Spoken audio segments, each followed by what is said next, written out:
my channel. My name is Hermione, and on this channel I like to share with you guys how you can live your best life on a budget.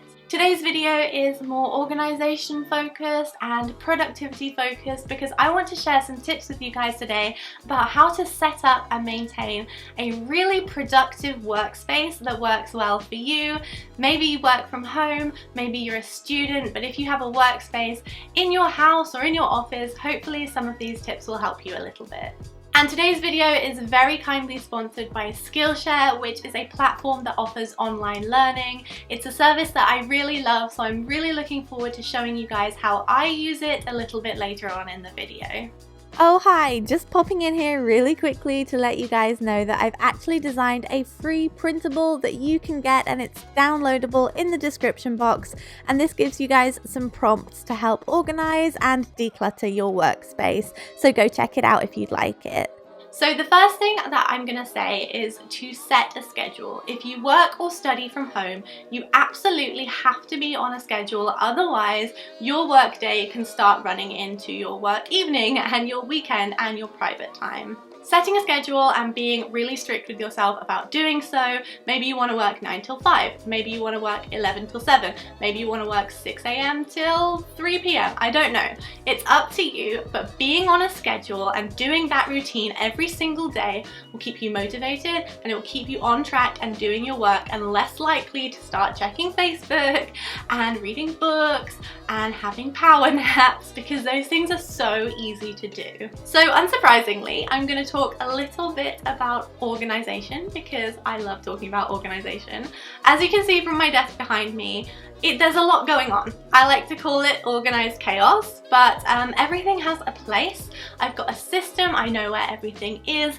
Figure out whether you need your workspace to be more minimalist or more maximalist. I'm somewhere in the middle, but maybe this will give you a headache and you need a completely clear space to work. Maybe you need lots of things going on for motivation purposes. Everyone's a bit different.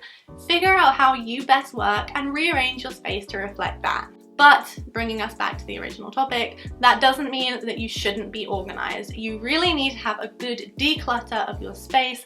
Get rid of anything that you haven't used for the last few months, anything you're not going to use. Really pare it down if you can to the absolute necessities that you need on your desk. And if it's not necessary, try and keep it on the wall so it's not taking up your workspace. You know, like pictures and memories and things like that. Put them on the wall and not on your desk.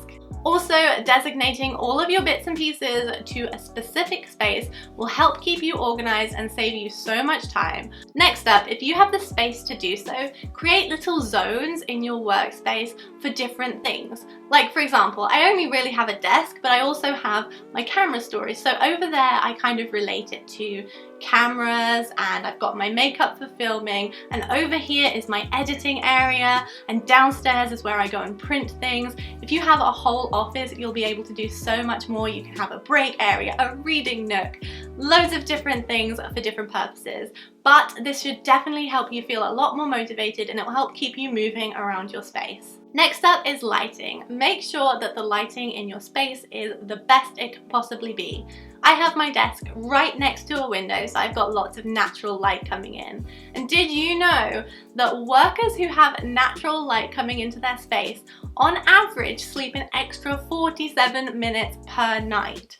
That's amazing. That makes you feel more energized, more revitalized, and less likely to have a bit of a slump during the middle of the day. Here's an interesting tip. Think about the colors in your space. Now, this is going to be partially dependent on your personal preference, but also color psychology plays a big part in the way that your space makes you feel.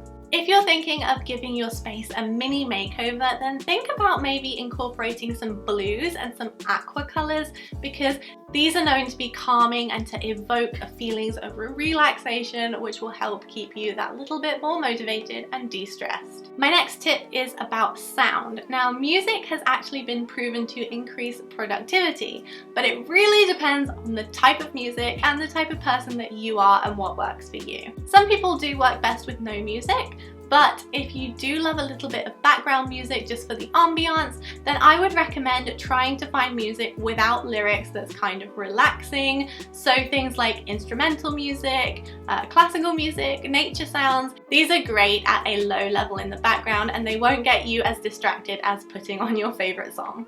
What I love having on in the background at the moment is podcasts, and I can't believe how long it's taken me to realize how important podcasts are. But I love listening to business and lifestyle podcasts, and it's nice to have them on in the background as kind of like another voice in the room. But they're also really great when I'm doing kind of mundane tasks that don't require much thinking, like cutting down footage and stuff like that. And they're super motivational. My favorite one at the moment is the Jenna Kutcher Goal Digger podcast. If you guys haven't heard of her, you have to check her out. I'm gonna leave her link down below. But her podcast is fantastic. She's amazing. She gives the absolute best advice for free, which is astounding. But also she's like super hilarious, and her anecdotes about yoga pants are just amazing. And my next tip is about learning. So if you work from home or you study from home, one of the most important things that I think you should be doing is drinking in information about what it is you're doing, or even things outside of your niche, and just continuously learning and getting better at what you do. And that's why today's video is very kindly sponsored by Skillshare, as I mentioned earlier. Skillshare is an online learning platform with over 16,000 courses in so many different subject areas. You can learn about photography, video editing, business, whatever it is, you can probably find it on there. Recently, I've been really keen on learning more about business and entrepreneurship, and this actually helped me a lot during the final few months of my digital marketing master's degree, where I had to set up my own business. I think Skillshare is such a fantastic resource and a great way to pursue your goals, especially if you work for yourself and you work from home. It can be really difficult if you're not sure how to do something to just hop on there and figure it out by looking at an online class. And Skillshare is very kindly giving away 2 free months of membership to the first 100 people that click the link in the description bar right there. There's no commitment whatsoever, but if you do want to continue using the service, you can get plans from as little as $10 a month, and the premium service will give you access to all of the courses. You can use them on the app, and you can also download them for use offline too, which I think is great.